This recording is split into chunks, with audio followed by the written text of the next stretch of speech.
사람에게는 누구나 갈구하는 그 무언가가 있습니다. 꼭 그것이어야만 하는 그 무언가가 없으면 사람은 엇나가고요. 때로는 극단으로 치닫죠. 그 무언가는 사람마다 다를 겁니다. 그런데요, 누구나 기본적으로 갖고 있는 근본적인 그 무언가도 있습니다. 뭘까요? 사람과의 관계가 아닐까 합니다. 관계의 결핍, 왜곡된 관계, 폭력적인 관계 같은 건 결국 사람을 낭떠러지로 밀어냅니다. 특히 남자보다 더 섬세하고 감성적인 여성들에게는 다른 누군가와의 긴밀한 관계가 무엇보다 중요한 것 같습니다. 관계 때문에 힘들어하는 여성들을 위한 책을 오늘 소개해 드리고자 합니다. 국민TV 라디오 30분 책 읽기 9월 11일 목요일 순서 시작합니다.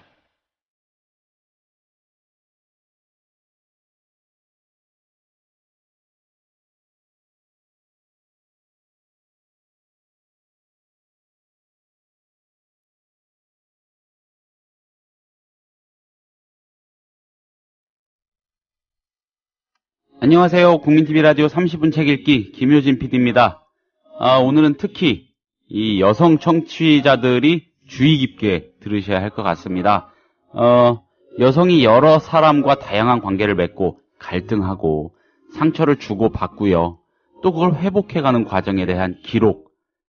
오늘 소개할 책은 나는 남자를 버리고 싶다라는 책입니다. 부키에서 나온 책이네요. 연애소설이냐 이렇게 생각하실 수도 있겠는데 아닙니다. 나는 남자를 버리고 싶다의 저자이자 교수이시고 가족치료사이신 최광현 선생님을 모셨습니다. 잠시 뒤에 최 선생님을 만나보도록 하겠습니다.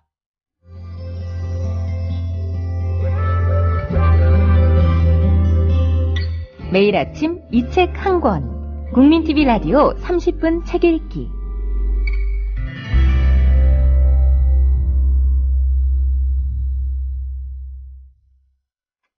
선생님 안녕하세요. 안녕하세요. 어려운 걸음 해주셔서 감사합니다. 네. 오프닝 잘 들어보셨나요? 예, 좋습니다. 맥락이 크게 다르진 않았죠? 딱 맞는 것 같아요. 저도 처음에 이 책 딱 처음 접하고는 연애소설인가 했어요, 사실. 근데 연애소설은 분명히 아닌 것 같고요. 일단 제목을 다시 한번 우리 청취자들에게 말씀드리자면, 나는 남자를 버리고 싶다입니다. 네. 그리고 최광현 선생님은 이 책의 저자이시고요. 책 소개를 간략하게 일단 좀 해주시죠. 먼저 이 책은 여성을 공감하는 관계 심리학의 책입니다. 저는 이제 그동안 10년 동안 상담을 하면서 많은 여성들과 이야기할 기회가 있었습니다. 상담이 주요 이 업 중에 하나인 거죠? 저의 주요 직업이죠. 근데 사실 남자들은 커피숍에 갈 때 커피 마시러 갑니다. 아니면 비즈니스 하러 가죠. 하지만 여성들은 수다를 위해서 갑니다.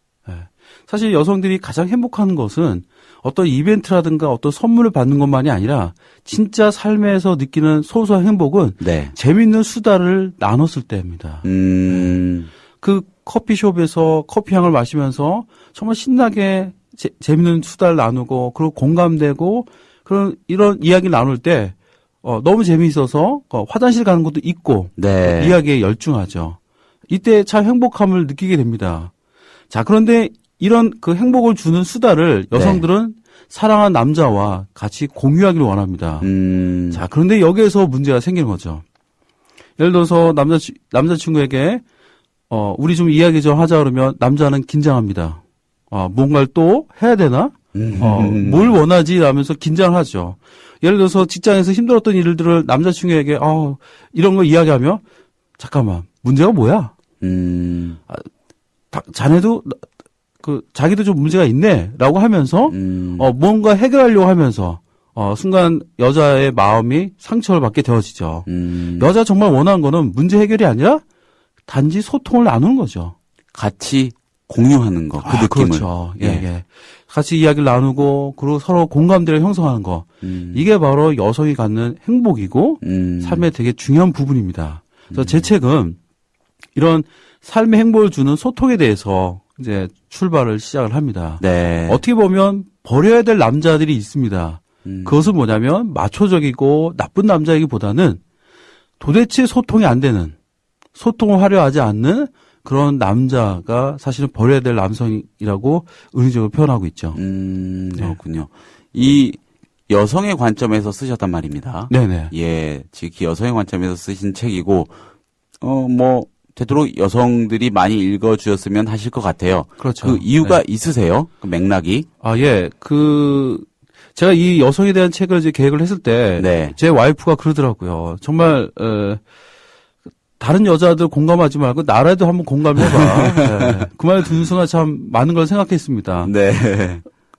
아내에게 저도 버리고 싶은 남자가 될 때가 있더라고요. 네. 와이프한테 물어보니까 버리긴 조금 아깝고 밟고 싶대요. 네.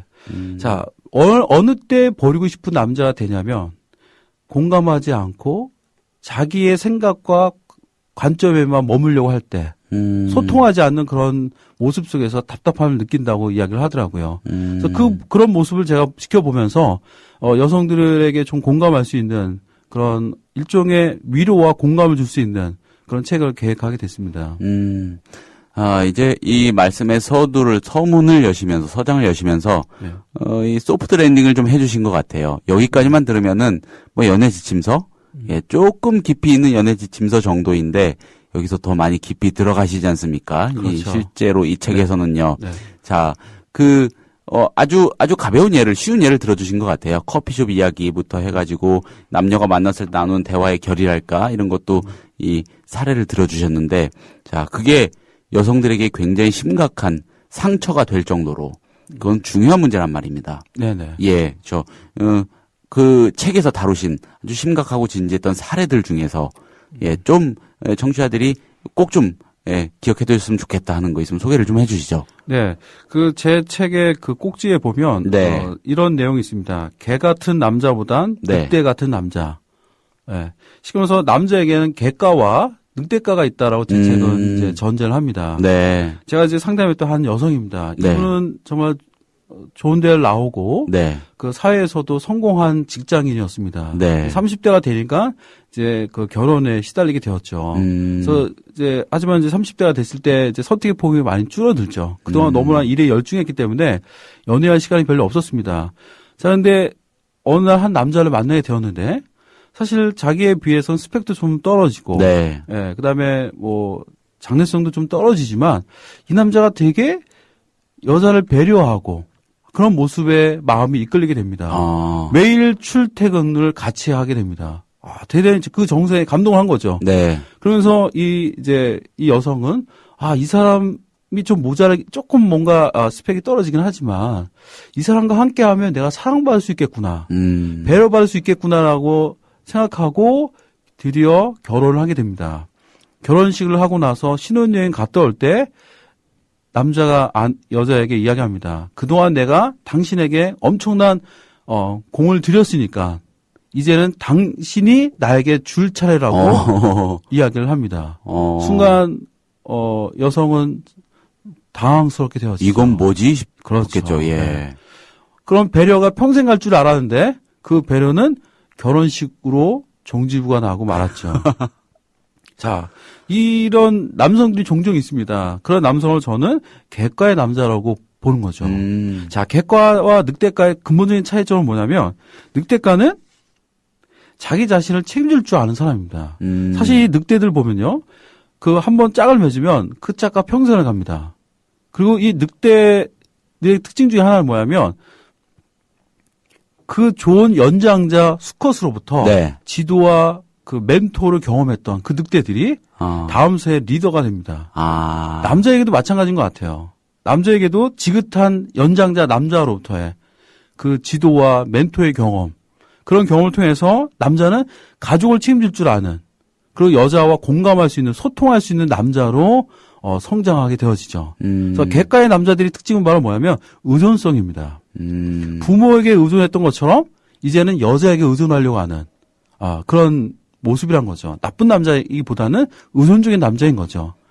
좀 찌시한 남성상? 그럴 수도 있습니다. 근데 겉으로는 자신감 있고, 예. 멋있고, 그런 것 같지만, 막상 위기에 닥쳤을 때는 책임을 회피하고, 그리고 상대방을 의지하면서 회피하려고 하는 그런 성향을 볼 수 있는 거죠. 그래서 제 책은 그런 남자와 여자를 남자와 그 모습을 구별하면서 네. 여러 가지를 심리학적인 접근을 통해서 네. 제시하고 있습니다. 그 말씀해 주신 대목에서 한 가지 궁금해지는 게 뭐 이 또한 가벼운 사례에 지나지 않을 수도 있는데 자, 그런 관계상의 그런 문제, 이 결핍에 의해서 이 여성들이 겪게 되는 이 심리적인, 이 정신적인 네. 그 폐해랄까? 네. 이게 얼마나 심각합니까? 대단히 심각합니다. 네. 네. 그래서 여성들이 특히 이제 네. 오늘날 그 20, 30대의 여성들을 보면 정말 열심히 공부하고 그리고 좋은 대학 가고 좋은 직장 얻고 네. 그러면 성공한 줄 알았어요. 그런데 막상 이 그 결혼에 있어서는 네. 남자의 선택에 있어서는 그게 통용이 되지 않는다는 거죠. 아.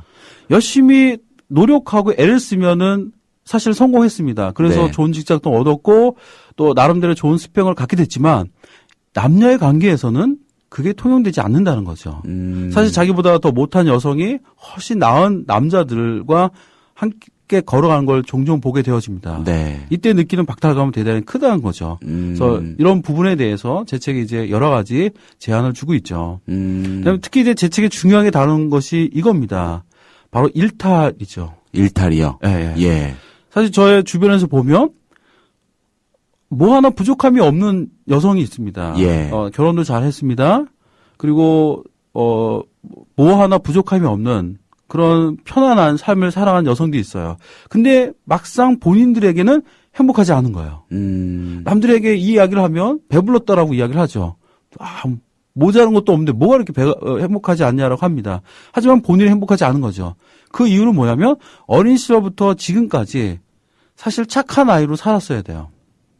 부모가 원하는 모습. 네. 예. 그리고 또 스님이 원하는 모습. 이제는 남편이 원하는 나. 아. 이제 또 시어머니가 원하는 나로 살아왔습니다. 때로는 언젠가 만날지 모르는 어떤 남자가 원할 것만 같은 나. 예. 그것도 하나의 억압일 수 있겠죠. 뭐 또 그렇게 할 수도 있죠. 근데 예. 특히 이제 이런 여성들은 뭐냐면 정말 착한 여성들입니다. 말 그대로 성실하게 살아온, 일탈 한 번 없이 살아왔던 그런 여성들이죠. 그래서 뭔가 안전적인 것들을 얻게 됐지만 막상 본인 깊은 곳에는 행복은 없다는 거죠. 네. 근데 이런 여성들이 순간 일탈의 욕구를 느끼게 되어지죠. 그 일탈의 때는 외도로 갈 수도 있고요. 또 여러 가지로 뭐 문제가 일어날 수도 있지만 저의 책은 이야기합니다. 건강 일탈을 해라. 네. 예를 들어서 그 한류를 이끌었던 배용준에게 열광하는 네. 일본의 여성들 있죠. 네네. 중년 여성들이죠. 네. 네. 사실 그 일본의 중년 여성들에게 한류 스타는 대단히 멋진 일탈의 도구입니다. 네. 한류 스타와 로맨스에 빠질 가능성 거의 없습니다. 하지만 그 한류 스타를 그리워하고 그를 사랑하면서 그동안 잊었던 나, 그 젊은 시절에 잃어버렸던 소중한 나로 돌아가는 행복을 경험하게 됩니다. 하지만 우리의 한국의 여성들은 일탈의 욕구를 표현할 수 있는 게 뭐냐면 사랑과 전쟁의 막장 드라마 네. 것 같아요. 외도 나오고 뭐 수없는 갈등들을 보면서 신나게 욕하고 그러지만 행복감은 없다는 거죠. 그럼 그 일본의 그 아주머니들이 네. 한류 스타에 대해서 열광을 하면서 네. 이 접하게 된 그 일탈을 예로 들어주는데 그거 말고 네. 또 다른 맥락에서 제시해 주실 만한 그런 거는 어떤 게 있을까요? 채널을 바꾸는 겁니다. 채널이요? 예. 예. 그동안 살았던 채널을 조금 한번 바꿔주는 거가 필요할 것 같습니다. 예를 들어서 좀 더 다른 삶. 저도 이제 어떻게 보면 일탈의 욕구를 느낍니다. 중년기가 되면서 그동안 뭐 교수로서 상담자로서 늘 똑같은 삶을 살아왔습니다. 그래서 저는 올 겨울방학 때 네. 제가 꿈꾸는 일탈이 있습니다. 제빵 기술을 배울 겁니다. 그래서 제빵 기술을 꼭 배우고 자격증을 따서 저의 삶의 작은 일탈을 채널을 좀 바꾸는 그런 작업을 할까 합니다. 채널을 바꾼다는 말씀이 책에도 나와 있겠지만은 네네. 좀 와닿네요. 채널을 바꾸는 게 근데 용기도 필요하고요. 그렇죠. 시간도 필요하고요. 맞습니다. 요거 돈도 필요할 텐데 네. 사실 이제 돈도 필요할 수도 있지만 예. 가장 뭐 일상적으로 하는 일탈이 있다면 여행이겠죠. 여행 같은 거. 그렇죠. 예. 여행을 통해서 채널을 바꾸고 삶을 돌아볼 수 있는 소중한 기회들이 있습니다. 또 그렇게 돈이 드는 일탈도 있겠지만 삶 속에서 조금 더 만들어 볼 수 있습니다. 뭐 예를 들어서 뭐 벨리 댄스를 배운다든가, 네. 예, 좀 아니면 이제 주말 농장을 하면서 뭔가 딴 데 신경을 한번 활용을 한다든가, 네, 네. 여러 가지들이 이제 일탈의 도구로 사용될 수 있습니다. 꼭 외도만이 아닌, 예, 다른 방법들이 존재하다는 거죠. 남한테 피해 안 주고요. 그렇죠. 그리고 뭐랄까 좀 관습에서는 벗어나는 행동이지만 남한테 피해 안 주고 그 법 어기는 거 아니라면요. 많은 경우 일단 실행해도 큰일 안 난다는 거. 요거 한번 느껴보는 게 중요하잖아요, 선생님. 네. 한번 경험해보면은 괜찮은데. 예. 뭐 그럴 마음을 못 먹었을 때는 그렇게 하는 행동이 마치 사고 치는 것 같고 그거는 좀 아닌 것 같은데라고 여겼던 행동들. 근데 막상 해보면은 그렇게 뭐 세상에 큰일이 난다거나 내 주변에 무슨 일이 생긴다거나 내가 이상해진다거나 그러지 않는 경우도 많고요. 네. 예, 예. 사실 이제 많은 분들이 너무나 그냥 자기 자신을 위해서 살지 않았던 분들이 많습니다. 네. 다른 부모님이나 다른 사람들을 위해서 시간을 투자하고 돈을 투자하지만 네. 사실 자기 자신을 위해서 시간과 그다음에 돈을 투자하는 경우들이 별로 없다는 거죠. 네. 그래서 제가 말하는 일탈은 자기 자신을 위한 네. 시간과 자기 자신을 위한 여유를 허락하라는 거죠. 저는 또 한 가지 궁금한 게, 이 상담사이시니까요. 네네. 그렇게 많습니까? 그런 고충을 토로하는 여성들이요. 네. 이 가족 중에서도 남자, 즉 남편, 아니면 애인, 뭐 어떤 자기의 여건들, 둘러싸고 있는 여건들로 인해서 남들이 보기에는 굉장히 준수해 보이는 조건인데, 불행을 호소하고요. 우울감 호소하고, 실제로 우울증에 걸려가지고 상담을 오시는 분들, 진짜 그렇게 많습니까? 예. 요즘에 점점 많아지죠. 또 사회가 또 이제 더 각박해지고, 네. 더 경쟁 사회지고, 또 그다음에 공동체와 이런 것들이 무너지면서, 네. 더 이제 많은 마음의 문제들이 많이 발생하는 것 같습니다. 특히 이제 여성들에게 발생하는 게 우울증이죠. 그다음에 결혼 생활에서의 어려움들입니다. 네. 사실 결혼 생활의 어려움은 여자만의 문제가 아닙니다. 남자와 같이 이제 공유되어지는 어려움인데 사실 남성들은 가정의 어려움을 일로 풀 때가 많습니다. 네. 네. 그 가정의 문제는 그렇고 일에 에너지를 쏟으면서 그 가정의 문제를 이제 회피하는 경향이 많죠. 회사 사람하고 술 먹으면서 결혼 생활 같이 한탄하고. 그렇죠. 네. 네. 하지만 여성은요, 결혼 생활이 힘들면 못 네. 견뎌야 합니다. 행복해야 하기를 바라요. 네, 그래서 남자보다 더 행복한 가정에 대한, 행복한 결혼 생활에 대한 의지가 강하죠. 그러다 보니까 여성들이 더 많이 상담실에 찾아와서 적극적으로 도움을 요청하게 되어집니다. 여성의 관점에서 이 남성을 어떻게 보면은 타겟팅 해가지고 이 책을 쓰신 그 맥락이 앞뒤 전후 그 사정이 좀 이해가 될 것 같아요. 뭔가 사람들이 멀쩡해 보이는 사람들이 굉장히 불행한 또 압박감에 시달리고 있는 거를 정말 너무 많이 확인을 하시는데 보니까 다수가 여성이구나. 그렇죠. 우리나라의 아직까지 남아있는 남성 우월적인 구조랄까 이런 것 때문일 수도 있고요. 여성들이 더 많이 상처를 받고 있구나 이런 거를 확인하셨으니 당연히 그거에 관한 책을 쓰실 때 관점은 여성에게로 딱 옮겨져 갈 수밖에 없었을 것 같다는 생각이 드네요. 예. 자연스럽게. 사실 남자들도 외롭습니다. 네. 경쟁 사회입니다. 네. 정말 성공한 남자일수록 사실 겉은 그렇지 않지만 대단히 외롭습니다. 사람들은 더 그만큼 줄어들고요. 네. 친밀감을 나눌 수 있는 사람은요.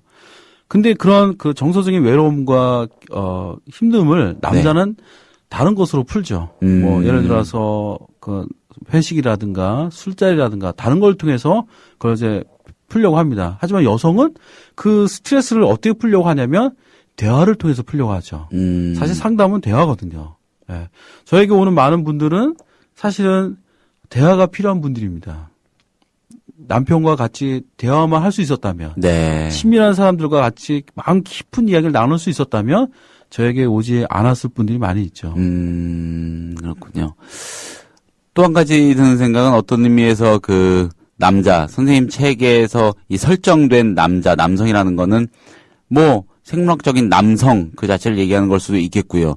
아니면은 여성 입장에서 굉장히 아직까지도 마주해야 하는 그 어떤 장벽 같은 그 관습들, 그렇죠. 어떤 벽 네. 같은 것들일 수도 있을 것 같아요. 상징하는 걸 수도 있을 것 같아요. 아, 맞습니다. 예. 네. 단지 어떤 남자와 여자의 남자만이 아니라, 네. 아주 오랫동안 내려왔던 그 가부장적인 어떤 네. 남성 문화도 이제 하나의 그 안에 전제가 돼 있다고 할 수가 있습니다. 사실 이 책을 읽으시거나 아니면 오늘 이 방송을 들으시는 분 중에서요. 아, 요새 뭐 그런 말을 해. 여자도 다 일하는데 자기 잡이 있는데 가서 동료들하고 술 한잔 하고 그렇게 하면서 사는데 뭔 옛날 얘기하고 있어. 이렇게 생각하실지 모르겠지만은 적어도 선생님이 직접 실험하시고 관찰하신 바 아직도 수많은 여성은 그런 압박감에 짓눌려 있다는 거 아니겠습니까? 네. 예, 그게 현실이고요. 그렇죠. 근데 여성들이 원하는 삶의 작은 행복은 네. 큰 게 아닙니다. 이벤트라든가 어떤 돈과 물질적인 것이 아니라 아주 일상에서 느끼는 행복은 아주 좋은 소통입니다. 마음을 서로 공감하고 교류하고 네. 그 속에서 여성은 삶의 작은 행복과 네. 에너지를 얻죠. 그래서 우리 남성들이 바로 몰랐던 겁니다. 사실 저도 몰랐습니다. 얼마 전까지. 여자들이 이 수다 속에 이 공감이란 대화 속에 이렇게 행복을 느끼는지. 그래서 제 책은 사실 여성들도 읽어야 되겠지만 남자들이 읽어야 될 것 같습니다. 아, 오히려 역설적으로요. 그렇죠. 여자들 이 책을 읽으면서 여성들은 위로와 공감을 얻을 수 있습니다. 네. 그리고 남자들은 여성을 이해할 수 있고 여자친구와 그리고 아내의 깊은 내면을 네. 들여다볼 수 있는 그런 기회가 될 겁니다. 그 여성들에게 일탈을 강하게 권하신다고 하셨잖아요. 일탈, 그러니까 좋은 의미에서 일탈. 거기서 얻어지는 게 뭘까요? 자기 자신하고 대화할 수 있는 기회일까요? 그 심리학은 인간의 네. 내면에는 네. 그 심리적인 시소가 있다고 봅니다. 네. 너무 한쪽으로 치우쳐지면 네. 시소가 기울어지게 되어지죠. 그렇게 되어지면 여기에서 심리적인 균열이 발생할 수 있습니다. 네. 그것이 우울증이라든가 분노라든가 삶의 무기력으로 등장할 수 있습니다. 그래서 중요한 거는 어쩌 한 방향으로 기울어지기보다는 적당한 균형을 유지하는 것이 중요하죠. 그래서 그런 일탈은 심리적인 균형을 유지할 수 있는 대단히 좋은 방법이 되어집니다. 스스로 그 길을 찾는 수밖에 없겠네요, 진짜. 예, 그쪽으로 자꾸 매몰되기보다는 어느 한쪽으로, 그쵸? 네네. 예, 그 억압적인 그런 분위기에. 남성들이 오히려 더 읽어봐야 될 거라고도 말씀하셨는데. 네네. 요 말씀 기억나요. 그 커피숍에서 대화하는 거. 예. 그 다음에 말씀해 주셨던 거. 여자들이 남성들한테 이런저런 어려움을 호소합니다. 그럼 남성들은 교정하려고 들죠. 그렇죠. 예. 네. 근데 그거 원하는 거 아니거든요. 그렇죠. 그렇다면은 그냥 편안하게 들어주고 맞장구 쳐주고요. 맞습니다. 같이 욕해주고. 그렇죠. 그 여성이 싫어하는 상대. 그러면 그 여성이 그 남성한테 마음을 열 확률이 더 커질까요? 당연합니다. 사실 이제 그 여성에 있어서 네. 그 대화는 네. 아주 중요한 건데요. 바로 어떻게 보면 여성에 있어서 어떤 그 부부가 남녀 관계, 네. 예를 들어서 같이 서로 잠자리를 하는 거 네. 그런 등등에서 이 수단은 되게 중요합니다. 사실 남성은요, 그 여성과 대화 없이도 같이 잠을 잘 수 있습니다. 사실 그게 남성적인 특징이기도 한데요. 심리학적인 특징인 그렇죠. 겁니까? 예. 예. 그런데 여성은 그건 어렵습니다. 여성에 있어서 잠자리의 대상은 단지 육체적인 그런 것이 아니라 네. 서로 소통하고 서로의 마음을 나누고 서로 공감대를 형성한 그 경험 속에서 자연스럽게 잠자리로 이어질 수 있다는 거죠. 때문에 여성에 있어서의 그 대화와 소통은 그냥 대화의 차원이 아니라 남자에게 있어서 대화의 차원이 아니라 삶의 가장 중요한 행복의 원천일 수 있다는 거죠. 이걸 이제 우리 남자들은 알아야 합니다. 그렇군요. 또 지금 말씀을 듣다 보니까 또 그에 앞서서 이 책 어떤 책인지 이렇게 좀 알아보고 살펴보고 하면서 든 생각이 알면서 머릿속으로 알면서도 이게 제대로 느끼지 못했는데 결국 사람의 관계라는 거, 남성과 여성의 관계, 예, 어떤 맥락이든지 간에요. 애인이든, 뭐, 아버지와 딸이든, 뭐, 동료든 간에, 남성과 여성 간의 이 사람 사이의 관계라는 게 우리 인간관계의 엄청난 부분을 상시적으로 차지하고 있구나. 이런 것도 느꼈고, 그만큼 또 이 사이에서 이 남성의 역할, 또 여성의 어떤 자기 컨트롤 방법, 이런 것들이 중요하지 않을까 하는 생각도 드네요. 예, 사실 이제 제 책은 나쁜 남자는 어떤 남자냐면 네. 소통이 되지 않는 남자인데요. 공감하려 하지 않는 남자이기도 합니다. 근데 많은 남성들의 특징은 바로 뭐냐면 그 감정을 부정적으로 인식을 합니다. 감정을 부정적으로 인식한다고요? 아, 그렇죠. 예. 어떤 뜻입니까? 예. 감정을 둘 사이에서 네. 부정적인 감정이라든가 이런 것들을 경험하게 되면 그걸 순간 회피하려고 하죠. 그런 남자를 본 여성들은 되게 절망감과 외로움을 느끼게 되어지죠. 네, 그래서 이 소통이란 부분들에 대해서 이제 이 책은 아주 되게 중요한 측면 속에서 이제 접근하고 있습니다. 알겠습니다. 예. 자, 나는 남자를 버리고 싶다. 많은 여성들, 그리고 특히 오히려 더 많은 남성들이 관심을 좀 가져주셨으면 좋겠고요. 부키에서 나온 새 책입니다. 자, 이 저자이신 최광현 선생님 모시고 오늘 30분 책 읽기 저자 초대 코너로 꾸며봤습니다. 자, 선생님 오늘 좋은 말씀 감사드립니다. 고맙습니다. 예. 국민TV 라디오 30분 책 읽기 오늘 소개한 책은 최광현 선생님이 지으신 나는 남자를 버리고 싶다입니다. 오늘 순서 여기까지입니다. 저는 내일 같은 시각에 찾아뵙겠습니다. 좋은 하루 되세요.